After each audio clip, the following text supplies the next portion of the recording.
Kenapa saya kalau ngaji bawa kitab? Ini agak sebetulnya itu lazim. Lazim itu suatu yang harus. Tapi karena kelamaan mubalek itu tidak pakai kitab. Seakan-akan bawa kitab itu yang aneh. Sebenarnya aneh mereka. Karena begini logika simpelnya ya. Umat Nabi ini berhak dapat apa coba?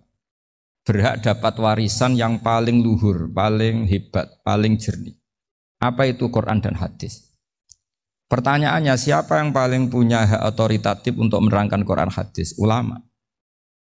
Ulama yang mana? Ya yang kapabel, yang sudah diakui dunia kayak Imam Ghazali, Imam Bukhari, Imam Syafi'i. Artinya kalau kita tidak pakai materi itu ulama mendapat pikiran kita, bukan mendapat pikiran mereka.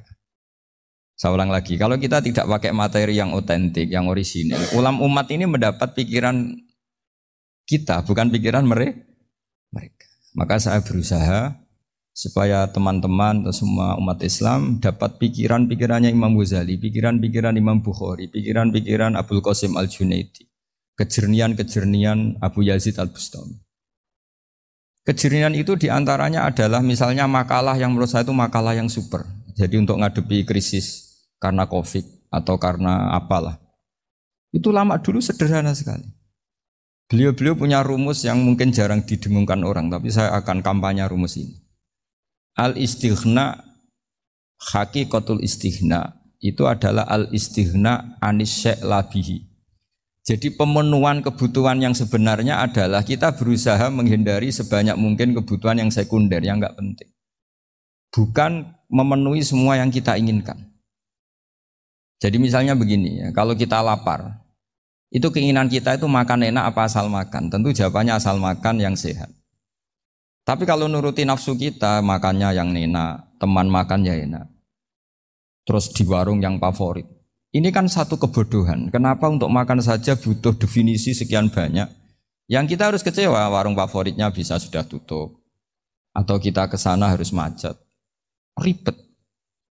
Yang benar-benar arif dan bijaksana itu adalah al-istighna anisya. Sesuatu yang tidak mendesak itu jangan jadikan kebutuhan.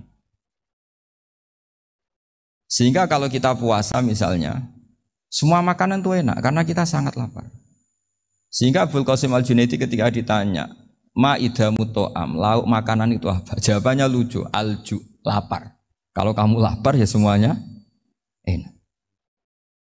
Ini sudah mulai hilang. Kita bilang makan enak itu ya sate, ya gulai, ya pizza yang kita senang. Akhirnya apa? Untuk nikmati nikmatnya Allah itu kita jadi ribet. Apalagi yang orang-orang fasik harus ditemani perempuan yang tidak halal misalnya, atau harus ada ajudan, ribet. Nah pertanyaannya, orang yang ribet sama yang enggak ribet itu pinter mana? Pinter yang enggak ribet. Nah ini kearifan-kearifan yang mulai hilang.